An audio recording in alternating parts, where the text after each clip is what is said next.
नमस्कार दोस्तों, एक और नए वीडियो में आप सभी लोगों का बहुत बहुत स्वागत है। तो दोस्तों, कल है मुकाबला मैच नंबर 8 टाटा आईपीएल 2025 का, जो खेला जाएगा कल चेन्नई में चेपॉक स्टेडियम में। और मुकाबला होने वाला है सीएसके वर्सेस आरसीबी के बीच में। जी हाँ दोस्तों, रजत पाटीदार के सामने होंगे चेन्नई सुपर किंग्स के कप्तान ऋतुराज गायकवाड़, विराट कोहली, एमएस धोनी आमने सामने होंगे। बहुत ही मजा आने वाला है कल के मुकाबले में। तो उसी पे बात करते हैं, मैच नंबर 8 पे बात करते हैं।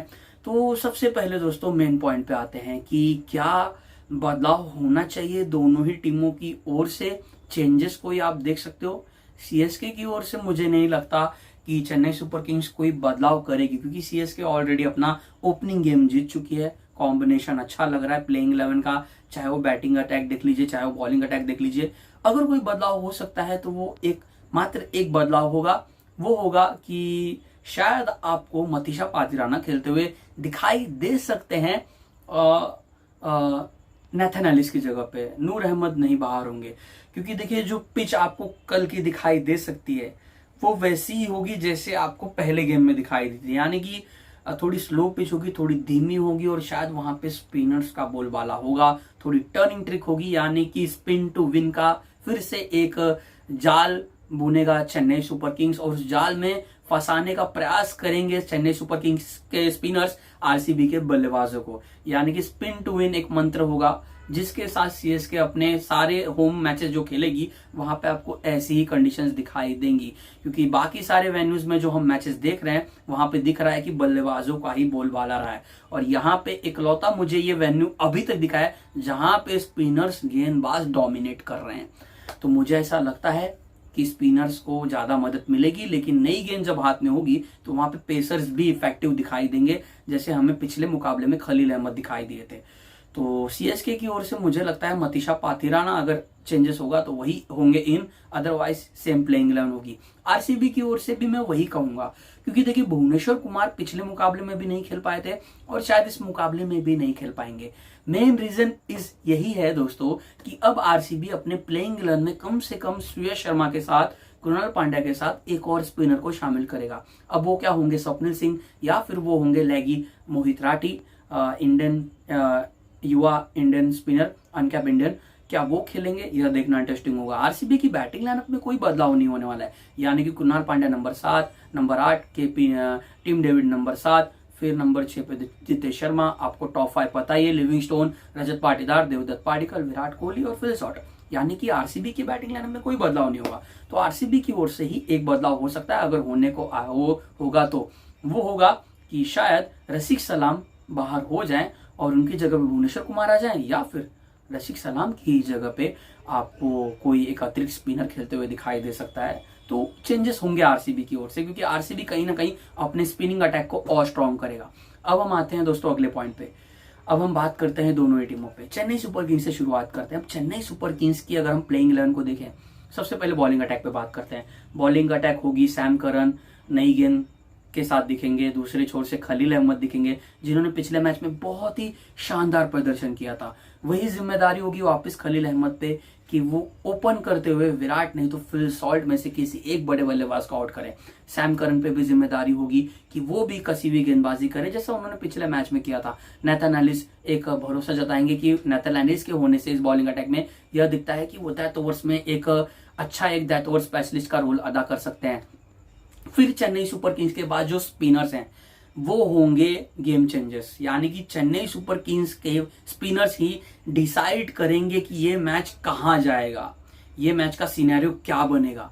अगर चेन्नई सुपर किंग्स किसी भी स्कोर को डिफेंड कर रही है या फिर चेन्नई सुपर किंग्स को किसी भी टारगेट को चेस करना है, सब कुछ निर्भर करेगा कि चेन्नई सुपर किंग्स के स्पिनर्स कैसा प्रदर्शन करते हैं। और अगर आप विपक्षी टीम के स्पिनिंग अटैक को देखोगे, कृणाल पांड्या इन फॉर्म बहुत ही बढ़िया उन्होंने प्रदर्शन किया था कोलकाता के सामने, टॉप परफॉर्मर। फिर श्रेयस शर्मा होंगे, फिर स्वप्निल सिंह स्लैश नहीं तो मोहित राठी। अब आप चेन्नई सुपर किंग्स की बॉलिंग अटैक को देखिए। स्पिनिंग डिपार्टमेंट में रविचंद्रन अश्विन, अनुभवी, इफेक्टिव, होम ग्राउंड में खेल रहे हैं, पता है कैसे गेंदबाजी करनी है। पिछले मैच में विल जैक्स को आउट किया था, किफायती गेंदबाजी करते हैं। अगर विकेट लेस जाते हैं तो भी हम देखते हैं कि वो कभी एक्सपेंसिव नहीं होते हैं, बहुत ही कम बार वो महंगे साबित हुए हैं। कि उनके 4 ओवर के स्पेल में विपक्षी टीम के बल्लेबाजों ने उन पर अटैक किया और बहुत ही किफायती कंजूसी भरी गेंदबाजी करते हैं। वही मैं कहूंगा सर जडेजा के लिए भी और नूर अहमद, पिछले मैच के चेन्नई सुपर किंग्स के टॉप परफॉर्मर जिन्होंने 4 विकेटें ली थी। तो देखना इंटरेस्टिंग होगा दोस्तों कि आरसीबी के बल्लेबाज सीएसके के स्पिनर्स के सामने कैसे खेलते हैं। और अगर आरसीबी की बैटिंग लाइनअप को अगर आप ध्यान से देखोगे और आप सोचोगे कि स्पिन को काउंटर अटैकिंग कौन करेगा, कौन काउंटर अटैक होकर खुलकर खेलेगा, वो होंगे रजत पाटीदार। लेकिन अगर गेंद थोड़ी सी टर्न होगी, गेंद घूमेगी, तब कौन काउंटर अटैक करेगा, तब कोई आपको नहीं दिखाई देगा। हाँ, फ्लैट पिच हो, सामने लिविंगस्टोन हो, तो वो भी स्पिनर्स पे हावी हो जाएंगे। लेकिन जैसे ही गेंद थोड़ी सी हरकत करेगी, इधर घूमेगी उधर घूमेगी, तब लिविंगस्टोन भी बेबस दिखाई देंगे। वही मैं कहूंगा टिम डेविड के लिए भी। जितेश शर्मा भी थोड़ा स्पिन को अच्छा खेलते हैं, लेकिन इस सिचुएशन में शायद वो भी थोड़ा सा फंस सकते हैं। रजत पाटीदार को छोड़कर विराट कोहली मुझे लगता है कि वो सिंगल डबल्स पे अच्छे तरीके से फोकस करेंगे। लेकिन उनकी भी कमजोर कड़ी स्पिन ही है दोस्तों, जिसको हम नजरअंदाज नहीं कर सकते, जिसको हम डिनाई भी नहीं कर सकते। लेकिन यह भी कहना गलत नहीं होगा कि विराट कोहली को पता है कि स्पिन को कैसे टैकल किया जाता है। ऐसी सिचुएशंस में विराट कोहली ने बहुत सारे मैचेस आरसीबी को जिताए हैं, तो इसीलिए उनको कहा जाता है चेज मास्टर। और विराट कोहली इसीलिए हैं चैंपियन बल्लेबाज, तो उनको पता है। लेकिन यह भी कहना यहाँ पे एक्सेप्ट करना होगा कि स्पिन के सामने ही विराट फंसते हुए दिखाई देते हैं। स्पेशली सामने मुझे लग रहा है नूर अहमद उनको थोड़ा परेशान कर सकते हैं। वही मैं कहूंगा सर जडेजा के लिए भी, और वही मैं कहूंगा आर अश्विन के लिए भी। तो लेफ्ट आर्म स्पिनर्स जड्डू और नूर अहमद कहीं ना कहीं विराट कोहली को थोड़ा सा परेशान कर सकते हैं। तो रियल बैटल यहीं पे होने वाली है कि चेन्नई सुपर किंग्स के स्पिनर्स के सामने आरसीबी के बल्लेबाज कैसे खेलेंगे, कैसे काउंटर अटैक करेंगे। और यहाँ पे मुझे लग रहा है कि सीएसके के स्पिनर्स शायद उस बैटल को जीत सकते हैं। अब हम आते हैं दोस्तों चेन्नई सुपर किंग्स की बैटिंग पे। बैटिंग सीएसके की बहुत बढ़िया है। ऊपर से ऋतुराज गायकवाड़ नंबर 3 पर खेलेंगे। रचिन रविंद्र ऋतुराज गायकवाड़ ने अच्छा 50+ स्कोर लगाया था। ऋतुराज गायकवाड़ तो 200 के स्ट्राइक रेट से खेल रहे थे, वो देख के लगा भी नहीं।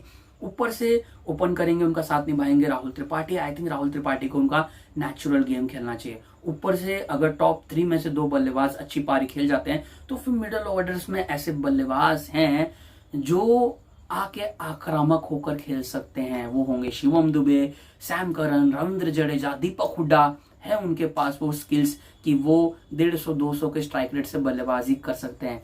लेकिन समस्या दिखाई दी थी। एज अ सीएसके फैन मैं ये एक्सेप्ट करता हूं कि पिछले मुकाबले में सीएसके फंस गया था एमआई के सामने, और इसको आरसीबी बहुत बढ़िया तरीके से जानता होगा। और आरसीबी की भी बॉलिंग अटैक में दमखम है। ये बॉलिंग अटैक उतनी भी कमजोर नहीं है जैसे पिछले एडिशन की बॉलिंग अटैक आरसीबी की थी। सामने जॉश हेजलवुड होंगे, उनका ये पुराना होम ग्राउंड होगा। सीएसके के लिए हेजलवुड खेल चुके हैं।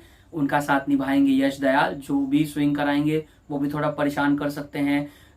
वहां से ऋतुराज गायकवाड़ को वहां से वो थोड़ा सा परेशान कर सकते हैं। राहुल त्रिपाठी को भी, रचिन रविंद्र को भी। मिडिल ओवर्स के गेम में कुणाल पांड्या आपको दिखेंगे, वो पावर प्ले में भी दिखेंगे। वो भी थोड़ी कसी हुई गेंदबाजी करते हैं। उनके अगेंस्ट भी था शायद थोड़े तगड़े हिटे लगाना, लंबी हिटे लगाना मुश्किल हो सकता है। सुयश शर्मा, उनको भी हेल्प मिल सकती है। वही मैं कहूंगा स्वप्निल सिंह और मोहित राठी के लिए भी डेथ ओवर्स में राशिद सलाम होंगे।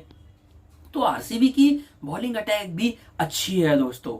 तो थोड़ा सा टेस्ट चेन्नई का बैटिंग डिपार्टमेंट भी होगा।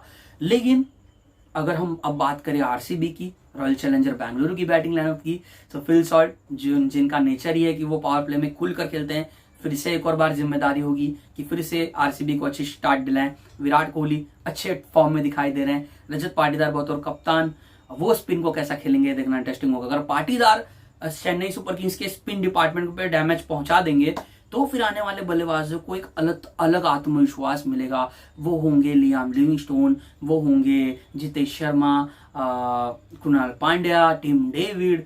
तो वो सब कुछ निर्भर करता है कि आरसीबी का टॉप ऑर्डर भी तब वहां पे कैसा परफॉर्म करता है। लेकिन मुझे जो मैं मेन पॉइंट कहना चाहता हूं ना दोस्तों, कि मैच का रिजल्ट वहीं पे आके पता चलेगा जहां पे दोनों ही टीमों के स्पिनर्स कैसा प्रदर्शन करते हैं। और वहां पे मुझे ऐसा लग रहा है कि चेन्नई सुपर किंग्स बहुत ही ज्यादा फेवरेट होगी, क्योंकि उनके पास टॉप क्वालिटी के मैच विनर स्पिनर्स हैं जो आरसीबी के पास नहीं है, जिस बात को हम नजरअंदाज नहीं कर सकते हैं। रविंद्र जडेजा, रविचंद्रन अश्विन और नूर अहमद बहुत ही परेशान करने वाले हैं, जैसा मुझे अभी लग रहा है। अब आरसीबी की बॉलिंग अटैक, जिस पर मैंने ओवरऑल बात की, मैंने बताया कि हेजलवुड ने बहुत ही किफायती पिछले मैच में गेंदबाजी की थी।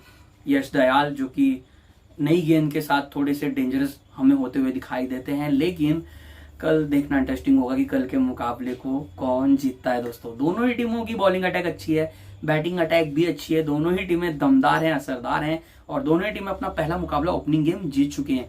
तो देखना इंटरेस्टिंग होगा कि कल कौन बल्लेबाज चमकेगा, कौन सी टीम कितना रन बनाएगी, क्या चेजिंग करने वाली टीम जीतेगी या फिर डिफेंड करने वाली टीम जीतेगी। आई थिंक मुझे लगता है टॉस जीतकर जो भी टीम टॉस जीतेगी वो बॉलिंग करना पसंद करेगी और फिर शायद उस टारगेट को चेस करना भी पसंद करेगी। रियल बैटल जो मुझे लग रहा है, मैंने इस 10-11 मिनट का जो वीडियो बनाया वहां पे मैं मेन पॉइंट यही कहना चाहता हूँ कि आरसीबी को कम से कम 3-4 स्पिनर्स के साथ उतरना चाहिए। कुणाल पांड्या, सुयश शर्मा, स्वप्निल सिंह, नहीं तो मोहित राठी के बारे में सोचना चाहिए और जितने हो सके उतने अच्छे टॉप क्वालिटी स्पिनर के साथ उतरना चाहिए, जो कि ऑप्शंस आई थिंक इतने ही हैं आरसीबी के पास जो मैंने बताया। बाकी अगर कोई नाम मैं मिस कर रहा रहूंगा तो आप प्लीज मुझे कमेंट करके जरूर बताइए और वहीं पे आपको पता चल जाएगा कि इस मुकाबले को कौन जीत रहा है। तो मुझे लग रहा है, ऑनेस्टली मुझे लग रहा है कि कल चेन्नई सुपर किंग्स इस मुकाबले को जीतने के लिए फेवरेट होगी और कल शायद मुझे ऐसा लग रहा है कि सीएसके का ये 12 ओवर, स्पिनर्स का ये 12 ओवर बहुत ही घातक साबित होने वाला है रॉयल चैलेंजर बेंगलुरु के बल्लेबाजों के लिए।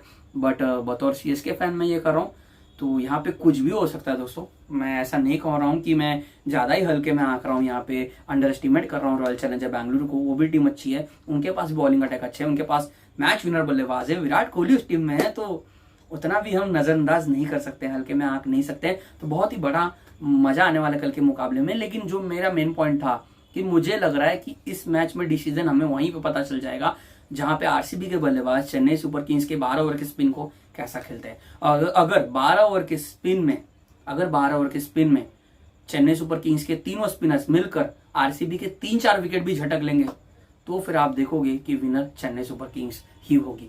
तो उम्मीद करता हूं दोस्तों यह वीडियो आपको जरूर पसंद आया होगा। मुझे लग रहा है कि कल के मुकाबले को जीतने के लिए चेन्नई सुपर किंग्स होगी फेवरेट और फिर से मुझे लग रहा है कि चेन्नई सुपर किंग्स की ओर से मैन ऑफ द मैच बन सकते हैं नूर अहमद, नहीं तो सर रविंद्र जडेजा। उम्मीद करता हूं दोस्तों ये वीडियो आपको जरूर पसंद आया होगा। अगर आपको ये वीडियो पसंद आया है तो प्लीज इस वीडियो को जरूर लाइक कीजिए, इस वीडियो को आप शेयर भी कीजिए और अभी तक आपने मेरे इस यूट्यूब चैनल को सब्सक्राइब नहीं किया है तो फटाफट जाके सब्सक्राइब के बटन पे भी क्लिक कर दीजिए दोस्तों। प्रभात राज नारायण, बिहाइंड दोस्तों। जय हिंद दोस्तों।